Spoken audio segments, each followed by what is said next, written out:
Hey everyone, happy Thursday. I'm Rekha Muttaraj, live in our KHOU 11 studio. It is 2:32 exactly. Thanks for joining us for this Facebook update. All right, let's talk about the stories that you guys are clicking on our KHOU Facebook page. We're going to start with that breaking news about the 5-year-old girl whose body was found in a closet. We told you about this earlier this week. So prosecutors now say the mother's boyfriend will also be charged in this case. This morning, a judge set Priscilla Torres's bond at $50,000 after her daughter Sierra's body was left in a closet for almost a week. Part of her bond conditions here is that she cannot contact her boyfriend. She has to wear an ankle monitor. Now, Torres blamed her boyfriend, who was originally questioned and released. She is charged with tampering with evidence. Prosecutors now say her boyfriend will be facing similar charges. Another sad update that we have to tell you, we were talking about the search yesterday for 57-year-old Todd Riddle. He is an employee at the KHOU Boardwalk. He had jumped into the Galveston Bay, essentially risking his life to save a struggling kayaker. 15 agencies were searching for Riddle today, and his body was found in the water. KHOU Police Chief Walter Grant is asking the community for prayers for Riddle's family. Gant said that Riddle is related to a KHOU police officer as well. So a lot of folks out there really affected by this tragedy. 57-year-old Todd Riddle found in Galveston Bay, and of course our thoughts are with his family. Let's talk about another thing. I'm sorry to be a downer today, but these are the big headlines that are happening. In Waller, Texas, a 15-year-old was struck and killed by a car near Waller High School. This incident happened around 7:15 this morning. That student was walking on Fields Store Road, which is north of Highway 290, if you're familiar with the area. Waller Independent School District is dealing with this heartbreaking situation. They have sent letters home to parents. The district superintendent calling, of course, this incident heartbreaking, and the school district has brought in additional counselors and support staff to help on campus today. So a sad story out there in Waller. All right, let's change gears now. Let's talk about the weather. David Paul is standing by with more on that. Hey.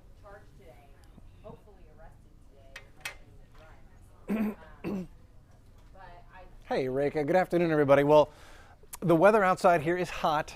We're 97 at Bush, Sugar Land 96, Hobby 96. To be honest with you, I actually expected that this might be a little hotter at this time during the afternoon. I'm not sure Bush is going to actually make it all the way to 100 degrees. We had forecast 101 for the day. I think we'll be okay if we don't make it. We got a couple more hours to go. Columbus has touched 100 degrees out in in Colorado County. These are the feel-like temperatures: Sugar Land 104, Galveston 102, Angleton 101. You know what the biggest bummer is when it's hot like this and it's summertime is when you have a summer cold. I think when school started, all the kids have got something going around, so forgive my voice. It's still there. This is the remnant circulation of what was Fernand. That's now gone, but you can see there's still rain down here. And in fact, not only is South Texas getting wet this afternoon, but Victoria, I know y'all need rain, and you are getting at least some scattered showers and a couple of thunderstorms near Victoria right now, so congratulations. I hope your yard, if you're watching from Victoria, is getting wet. You can see how dry Houston and southeast Texas is. Matagorda Bay, southwest Matagorda County had a little bit of rain, but it's not going to be much. Overnight tonight, what rain there is stays in South Texas. Going into Friday morning, we're warm and dry in Houston. Watch again, South Texas, Mexico gets lots of scattered afternoon storms on Friday afternoon. Houston gets none. It stays hot. All right, planet Earth, busy out here. So remnants of Fernand, that's Dorian giving some problems to the coast of South Carolina right now. We'll look at that. We've got a spot here we're keeping an eye on. We've got a spot here. We've got a spot here. There are still 5 spots we're watching, but none of them look to impact land or threaten the United States for at least the next week, if at all, except for what's going on with Dorian. So here is Hurricane Dorian. And by the way, so Dorian is Cat 2, winds of 110 miles an hour. Charleston and Myrtle Beach are on the weak side of a strong Cat 2. Winds are at 110, so you go up to 111, we then classify that as Cat 3. So we're right on the edge of strong Cat 2, weak Cat 3.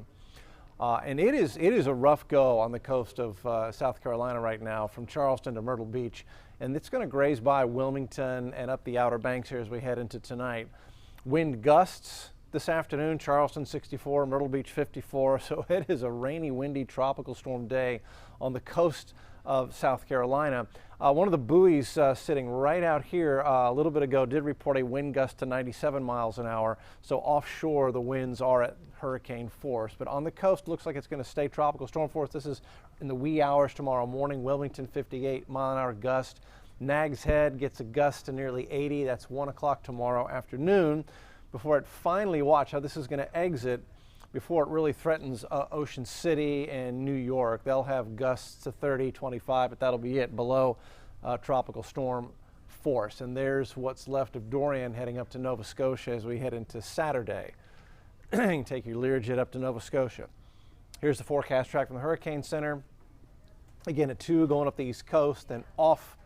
And after tomorrow, late morning, early afternoon, we will be totally done with the threat from Dorian. What to expect here in Houston? Hot afternoon, highs near 100, although Bush and Hobby, we have not hit 100 yet. We didn't do it yesterday. I don't know if we're going to do it today. And then rain chances stay just about as close to 0 as they get. And here's your 7-day. We'll go for 101 on Friday, 99 Saturday, 97 Sunday. We stay mid-90s going into next week. 20 to 30% chance for rain Monday, Tuesday, Wednesday, Thursday, but don't count on rain to save your yard. It is hot. I had to get out and water everything at my place this morning. That's the latest. We'll have latest satellite and forecast models on Dorian and the rest of the tropics coming up on the 411. We'll see you then on the TV side at 4 o'clock.